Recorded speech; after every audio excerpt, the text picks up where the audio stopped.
नमस्कार, आप देख रहे हैं न्यूज समय तक और मैं हूं आपके साथ अमन त्रिवेदी। आइए नजर डालते हैं आज की ताजा खबरों पर। आप सभी को नवरात्रि के पावन पर्व की हार्दिक शुभकामनाएं। ये नवरात्रि आप व आपके परिवार के लिए सुख, शांति व समृद्धि लेकर आई। आइए अब जानते हैं देश और दुनिया की टॉप 10 बड़ी खबरों को सिर्फ 10 मिनट में। तो अभी तक आपने इस वीडियो को लाइक नहीं किया है तो लाइक कर दीजिए।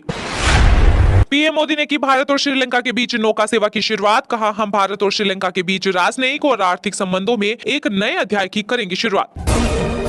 लोकसभा चुनाव आते आते बीजेपी भी करने लगी जातिगत जनगणना करवाने की बात। सपा प्रमुख अखिलेश यादव का बड़ा दावा। छत्तीसगढ़ के पूर्व मुख्यमंत्री डॉक्टर रमन सिंह के नामांकन में आएंगे केंद्रीय गृह मंत्री अमित शाह। कांग्रेस ने उठाए सवाल, कहा बीजेपी को सता रहा हार का डर। राजस्थान विधानसभा चुनाव से पहले कांग्रेस में हंगामा शुरू। उम्मीदवारों की सूची जारी होने से पहले बड़ी पार्टी की टेंशन। पासपोर्ट फर्जीवाड़ा मामले में सीबीआई का बड़ा एक्शन। 50 से अधिक जगहों पर की छापेमारी। 24 लोगों पर केस दर्ज। छत्तीसगढ़ में कांग्रेस कब जारी करेगी कैंडिडेट की लिस्ट। सीएम भूपेश बघेल ने बताई 15 अक्टूबर की फाइनल डेट। लोकसभा चुनाव से पहले पंजाब में सियासी उठापटक। बीजेपी को लगा बड़ा झटका। 3 पूर्व मंत्रियों समेत 8 नेता कांग्रेस में हुए शामिल।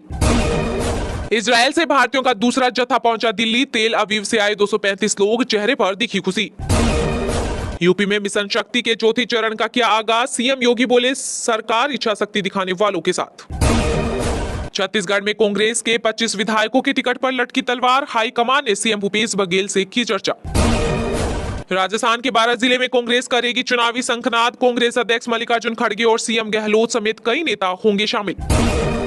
मोहब्बत दुकान में नहीं, हमारे दिल में होनी चाहिए। महाराष्ट्र के डिप्टी सीएम देवेंद्र फडणवीस ने राहुल गांधी पर बोला हमला।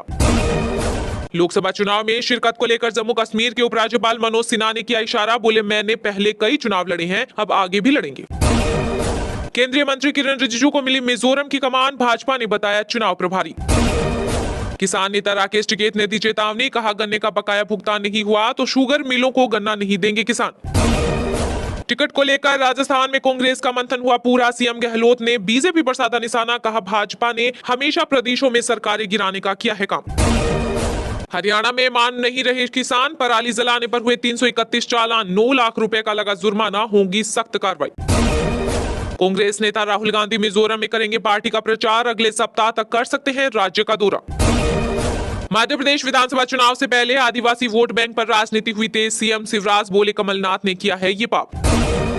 महाराष्ट्र सरकार को घेरने की तैयारी में मराठा नेता मनोज जारंगे रैली निकालकर करेंगे शक्ति प्रदर्शन।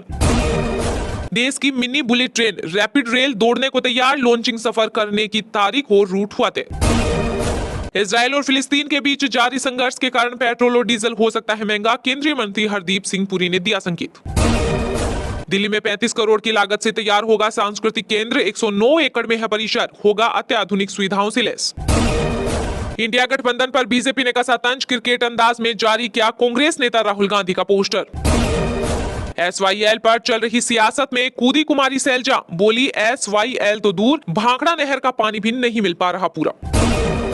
हवाई हमलों के बाद अब गाजा पट्टी में छापेमारी कर रही इजराइल की सेना। नेतन्याहू बोले, यह तो बस शुरुआत है। बिहार में नवरात्रि में शिक्षकों की ट्रेनिंग का मुद्दा गरमाया। केंद्रीय मंत्री गिरिराज सिंह बोले, हिंदुओं के त्योहारों के साथ नीतीश सरकार कर रही प्रताड़ना। मध्य प्रदेश में चुनाव से पहले बीजेपी के एक और नाराज विधायक नारायण त्रिपाठी ने पार्टी से दिया इस्तीफा। कांग्रेस में जाने की अटकलें हुई तेज। दिल्ली में पराली गलाने को मुफ्त बायो डीकंपोजर का छिड़काव शुरू। प्रदूषण कम करने को लेकर एक्शन मोड में विकास मंत्री गोपाल राय। राजस्थान के बाद अब मध्य प्रदेश में भी उठी चुनावी तारीख बदलने की मांग। सामने आई छठ पूजा की वजह। जम्मू कश्मीर के पूर्व सीएम महबूबा मुफ्ती को लगा बड़ा झटका। पीडीपी कठुआ इकाई के सारे नेताओं ने थामा बीजेपी का दामन। पार्टी पर लगाए कई गंभीर आरोप। हरियाणा सरकार के खिलाफ मोर्चा खोलेंगे बिजली निगम कर्मचारी। आंदोलन करने की दी चेतावनी। राजस्थान में पेपर लीक मामले में हुई जांच तेज। सीएम अशोक गहलोत के करीबी दिनेश खोड़निया सहित 3 लोगों के ठिकानों पर ईडी ने मारा छापा। नेपाल में लैंडिंग से पहले विमान हुआ क्रैश। पायलट की हालत नाजुक। एयरलिफ्ट के जरिए भेजा गया अस्पताल। हिमाचल के सुखू सरकार का बड़ा ऐलान। एशियन गेम्स में गोल्ड मेडल जीतने वाले खिलाड़ियों को मिलेंगे 15-15 लाख रुपए। यूपी में बिजली का झटका झेलने के लिए हो जाएं तैयार। 30 से 35% तक हो सकती है महंगी। हमास से बेहतर तो अलकायदा है, ये लोग तो शैतान हैं। इजरायलियों पर हुई क्रूरता से दंग है अमेरिका के राष्ट्रपति जो बाइडेन। पश्चिम विभोग के कारण फिर हो सकती है बारिश। राजस्थान, हरियाणा, दिल्ली, पश्चिम और उत्तर प्रदेश समेत कई राज्यों में अलर्ट जारी। आप बहुत दिनों तक जिंदा नहीं रह पाएंगे। महाराष्ट्र के मंत्री छगन भुजबल को जान से मारने की मिली धमकी, पुलिस जांच में जुटी। दुर्गा पूजा को लेकर एक्शन मोड में बिहार पुलिस, विधि व्यवस्था को लेकर करीब 44,000 तत्वों पर धारा 107 के तहत की गई निरोधात्मक कार्रवाई। बीजेपी सांसद ब्रजभूषण सिंह ने हरियाणा से लोकसभा चुनाव लड़ने के दिए संकेत, बोले खूब मिल रहा है समर्थन।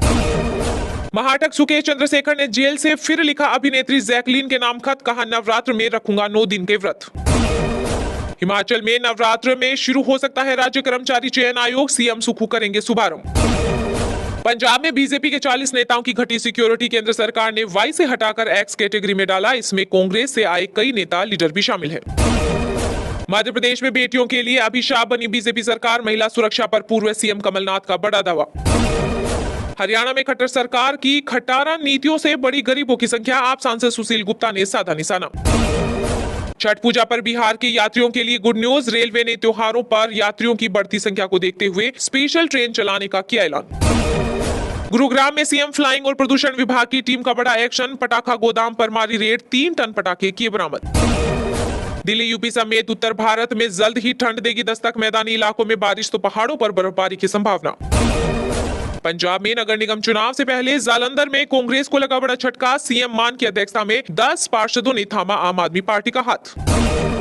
पंजाब में आम आदमी पार्टी का बड़ा एक्शन, सभी ब्लॉक और सर्किल इंचार्ज के पदों को किया भंग। इजराइल की पूरी आबादी को हटाने का आदेश बेहद खतरनाक, यूएन चीफ बोले जंग के भी नियम होते हैं।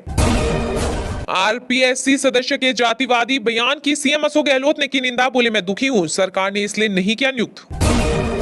इजराइल हमास जंग के बीच रूस के राष्ट्रपति पुतिन और किम जोंग बढ़ाएंगे दुनिया की टेंशन, अमेरिका की सैटेलाइट इमेज ने किया इशारा। पीएम मोदी ने की भारत और श्रीलंका के बीच नौका सेवा की शुरुआत, कहा हम भारत और श्रीलंका के बीच राजनयिक और आर्थिक संबंधों में एक नए अध्याय की शुरुआत करेंगे। पीएम मोदी ने कहा कि हम भारत और श्रीलंका के बीच राजनयिक और आर्थिक संबंधों में एक नए अध्याय की शुरुआत कर रहे हैं। नागपट्टिनम और कांके शुथुराई के बीच नौका सेवा की शुरुआत हमारे संबंधों को मजबूत करने में एक महत्वपूर्ण मील का पत्थर है। भारत और श्रीलंका संस्कृति, वाणिज्य और सभ्यता का गहरा इतिहास साझा करते हैं। इसको रेखांकित करते हुए पीएम मोदी ने कहा कि नागपट्टिनम और आसपास के शहर लंबे समय से श्रीलंका सहित कई देशों के साथ समुद्री व्यापार के लिए जाने जाते हैं। पूमपुहार के ऐतिहासिक बंदरगाह का उल्लेख प्राचीन तमिल साहित्य में एक केंद्र के रूप में किया गया। पट्टिनापलाई और मणिमेकलाई जैसे संगम युग का साहित्य भारत और श्रीलंका के बीच चलने वाली नौकाओं और जहाजों के बारे में बताया गया है। महान कवि सुब्रमण्यम भारती ने अपने गीत सिंधु नाथियन मिसाई में हमारे दोनों देशों को जोड़ने वाले एक पुल की बात कही थी। यह नौका सेवा उन सभी ऐतिहासिक और सांस्कृतिक संबंधों को जीवंत बनाती है। पीएम मोदी ने बताया कि 2015 से दोनों देशों के बीच परिवहन कनेक्टिविटी में सहयोग बढ़ा है। उन्होंने कहा कि 2015 में मेरी श्रीलंका यात्रा के बाद हमने दिल्ली और कोलंबो के बीच सीधी उड़ानें शुरू की। बाद में हमने श्रीलंका से तीर्थ नगरी कुशीनगर में पहली अंतर्राष्ट्रीय उड़ान के उतरने का जश्न मनाया। चेन्नई और जाफना के बीच सीधी उड़ान 2019 में शुरू हुई थी। अब नागपट्टिनम और कांके सुथुराई के बीच नौका सेवा इस दिशा में एक और महत्वपूर्ण कदम है।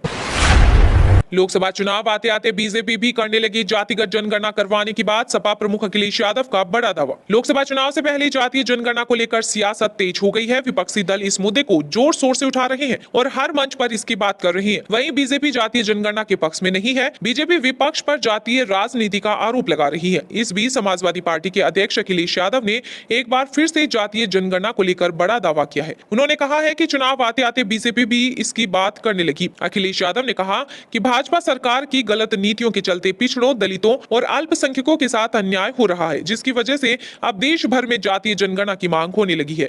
चुनाव आते आते भाजपा भी जातीय जनगणना की बात करने लगी है। जातीय जनगणना को लेकर अखिलेश यादव ने दावा किया है कि सामाजिक न्याय और समानता तभी आएगी जब जातीय जनगणना होगी। इससे सभी पिछड़े, दलितों, अल्पसंख्यकों को अधिकार के साथ सम्मान भी मिलेगा। इससे सभी को समानुपातिक भागीदारी मिल सकेगी। उन्होंने कहा कि हम आज पिछड़े दलित समाज को अपना हक और सम्मान दिलाने के लिए प्रतिबद्ध हैं। हम सब एक है। समाज में विसंगति और असमानता को दूर करने के लिए नेताजी ने फूलन देवी को संसद पहुंचाया था। भाजपा से सावधान रहना, भाजपा के षड्यंत्र से बचना है। लोगों के पुश्तैनी काम छिन रहे हैं। हमारी लड़ाई लंबी है, अब बूथ पर लड़ाई है। 2024 के लोकसभा चुनाव में हम सभी मिलकर भाजपा को सत्ता से बाहर करेंगे। अखिलेश यादव ने कहा है कि आज पिछड़ा, दलित और अल्पसंख्यक समाज के लोग सपा के साथ हैं।